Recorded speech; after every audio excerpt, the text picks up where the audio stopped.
Assalamualaikum warahmatullahi wabarakatuh. Selamat pagi semuanya. Mudah-mudahan kita selalu sehat dan selalu dalam lindungan Allah Subhanahu wa taala. Pada kesempatan kali ini, ketemu lagi dengan mata pelajaran PAI.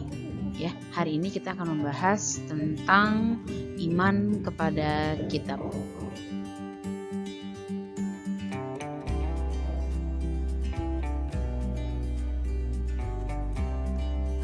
Tujuan dari pembelajaran pada hari ini yaitu yang pertama adalah mampu menyajikan kaitan antara iman kepada kitab-kitab Allah dengan ketaatan kita dan kecintaan kita terhadap Allah Subhanahu wa taala. Yang kedua, mampu mengidentifikasi makna iman kepada kitab-kitab Allah melalui ayat-ayat Al-Qur'an yang Allah turunkan. Yang ketiga, mampu mempetakan tentang kaitan antara iman kepada kitab-kitab Allah dengan ketaatan kita kepada Allah. Dan yang terakhir, mampu menyajikan kaitan antara iman kepada kitab-kitab Allah dengan sikap toleransi. Silahkan dicermati gambar di bawah ini. Yang pertama ada gambar murid sedang mengaji dan diajarkan oleh satu orang guru. Yang kedua ada yang sedang membaca Al-Quran dengan nagham, disebutnya adalah musabaqah tilawatul Quran. Dan yang terakhir ada gambar seseorang sedang mengaji.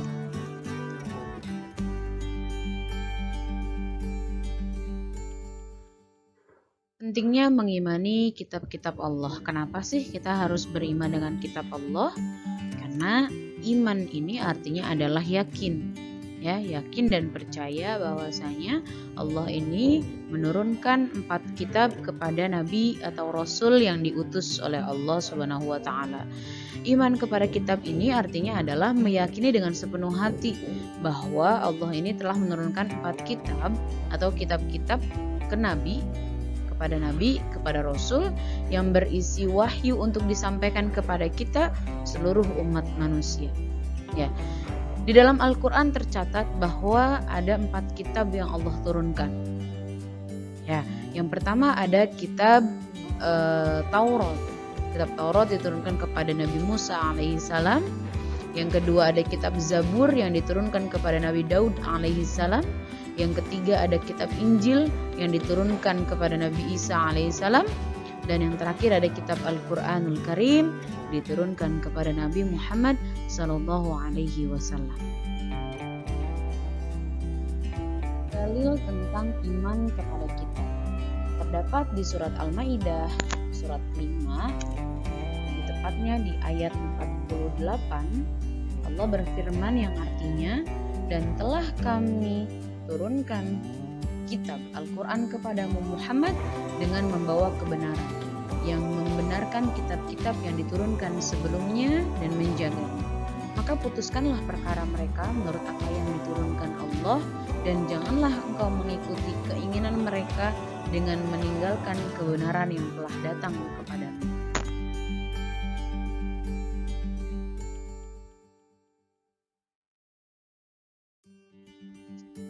Selanjutnya kita akan membahas tentang suhuf dan kitab.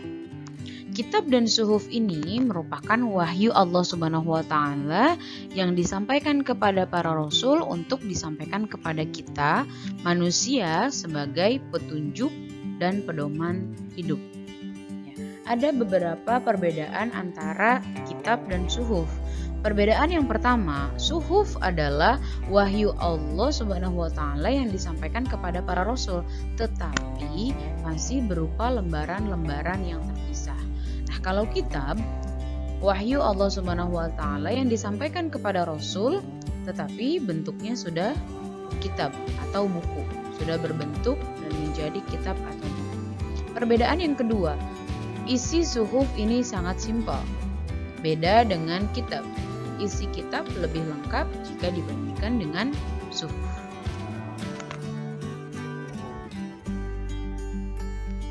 Yuk kita sama-sama bahas siapa aja yang menerima kitab-kitab yang Allah turunkan dan apa aja kitab-kitabnya. Yang pertama, kitab Taurat.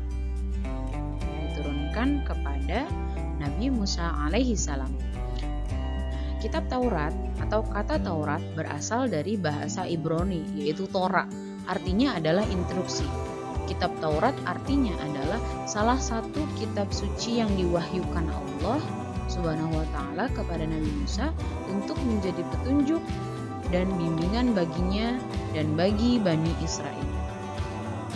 Sesuai dengan firman Allah di dalam surat Al-Isra ayat 2 yang berbunyi, A'udzubillahi minasyaitonirrajim, Bismillahirrahmanirrahim. Wa atayna Musal kitaba wa ja'alnahu hudan li bani Israila alla tattakhidhu min duni wakila. Yang artinya, dan kami berikan kepada Musa kitab Taurat dan kami jadikan kitab Taurat itu petunjuk bagi Bani Israel. Dan janganlah kamu mengambil penolong selain aku. Itu yang terdapat di dalam surat Al-Isra ayat 2. Dan kitab Taurat ini dikenal dengan 10 Commandments, yaitu 10 hukum atau 10 firman yang diterima Nabi Musa alaihi salam di atas bukit Tur Sina, yaitu Gunung Sinai. Jadi 10 hukum tersebut berisi asas-asas keyakinan atau tentang akidah dan asas-asas kebaktian atau tentang syariah. Yang kedua adalah kitab Zabur. Dalam bahasa Ibrani, Zabur ini berasal dari kata zimra yang artinya adalah lagu atau musik. Ya, atau istilahnya dengan zamir atau mizmor. Zamir itu adalah lagu, mizmor itu adalah mazmur, ya, musik. Merupakan pengembangan dari kata zamar, yaitu artinya adalah nyanyi-nyanyian dan puji-pujian. Nah, kitab Zabur ini kitab suci yang diturunkan Allah Subhanahu wa taala kepada kaum Bani Israel melalui utusannya siapa, yaitu Nabi Daud alaihi salam. Kitab Zabur berisi kumpulan ayat-ayat yang dianggap suci. Kurang lebih ada 150 surah yang terdapat di dalam kitab Zabur yang tidak mengandung hukum-hukum, tetapi hanya berisi nasihat-nasihat, hikmah, ujian, dan sanjungan kepada Allah Subhanahu wa ta'ala. Yang ketiga adalah kitab Injil. Kitab Injil diturunkan kepada Nabi Isa alaihi salam sebagai petunjuk dan cahaya penerang bagi manusia. Kitab Injil ini sebagaimana dijelaskan di dalam Al-Quran bahwa Nabi Isa alaihi salam untuk mengajarkan tauhid kepada umatnya dan pengikutnya. Tauhid di sini artinya adalah mengesahkan Allah dan tidak menyekutukannya. Nah, penjelasan tersebut tertulis di dalam Al-Quran surat Al-Hadid ayat 27. Nah, hanya saja Injil ini senasib dengan Taurat. Kenapa? Karena sudah mengalami yang namanya perubahan, penggantian yang dilakukan oleh tangan manusia. Jadi kitab Injil yang sekarang ini memuat tulisan dan catatan perihal kehidupan atau sejarah hidupnya Nabi Isa alaihi salam.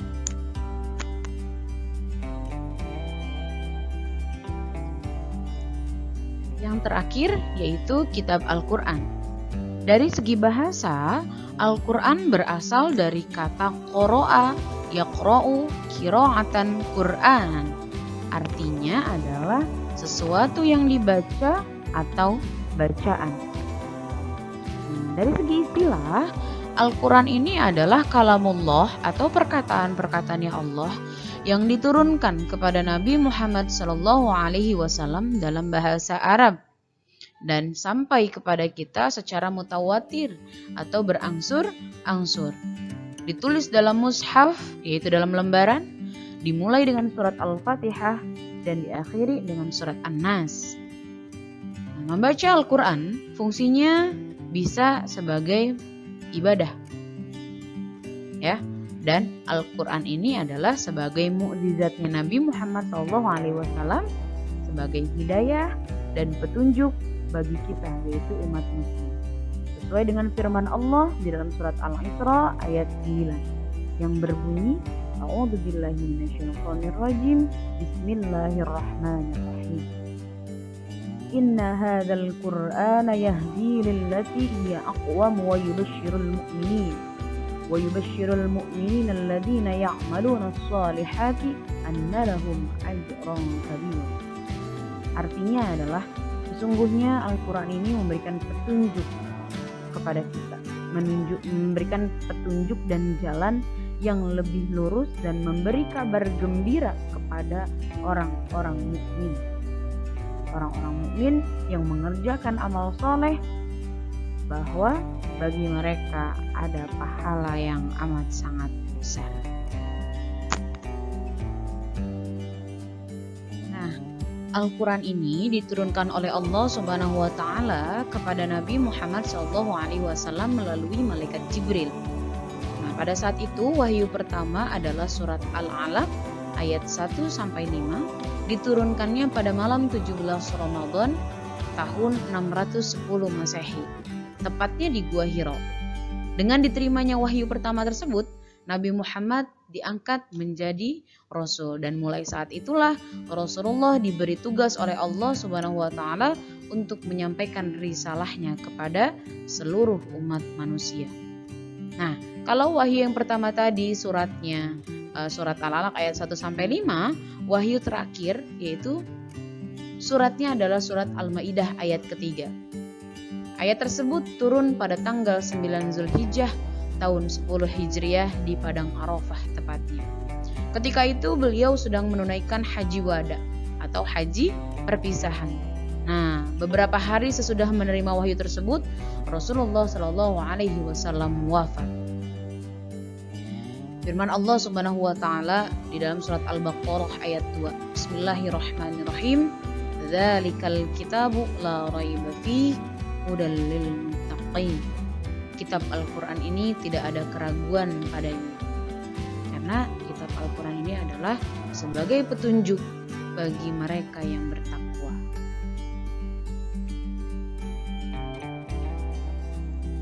Al-Qur'an memiliki nama-nama lain. Ada 5 nama lain dari Al-Qur'an. Yang pertama adalah Al-Huda, artinya adalah Al-Qur'an sebagai petunjuk seluruh umat manusia. Nama lain yang kedua adalah Al-Furqan, artinya adalah Al-Qur'an sebagai pembeda antara yang baik dan yang buruk. Dan yang ketiga adalah Asy-Syifa, artinya adalah Al-Qur'an sebagai penawar atau obat penenang hati. Nama lain Al-Qur'an yang keempat adalah Az-Dzikr, artinya adalah Al-Qur'an ini sebagai peringatan untuk kita adanya ancaman dan balasan di yaumul akhir nanti. Dan yang terakhir namanya Alkitab, Al-Qur'an, yang artinya adalah Al-Qur'an adalah firman Allah yang dibukukan.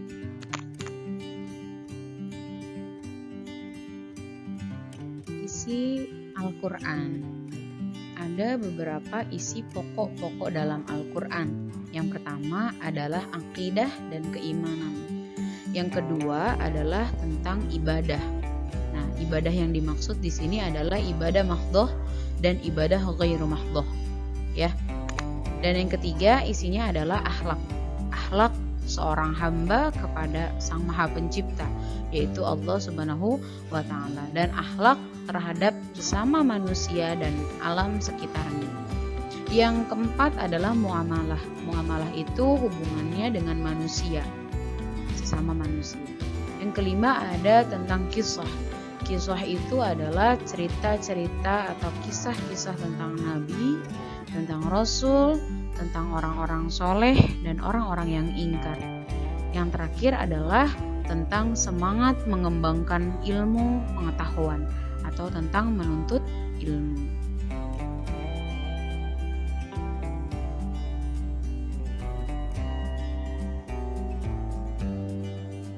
Al-Quran ini mempunyai keistimewaan. Nah, berikut adalah keistimewaan dari Al-Quran.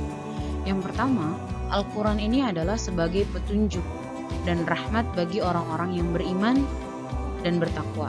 Yang kedua, Al-Quran ini adalah sumber informasi kepada setiap umat manusia, bahwasanya nabi dan rasul terdahulu mempunyai syariat atau aturan dan caranya masing-masing dalam menyembah Allah Subhanahu wa taala.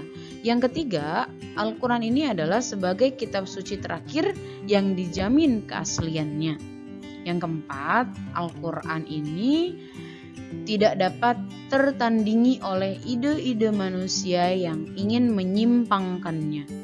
Dan yang terakhir, membaca Al-Qur'an dan mempelajari isi Al-Qur'an merupakan ibadah.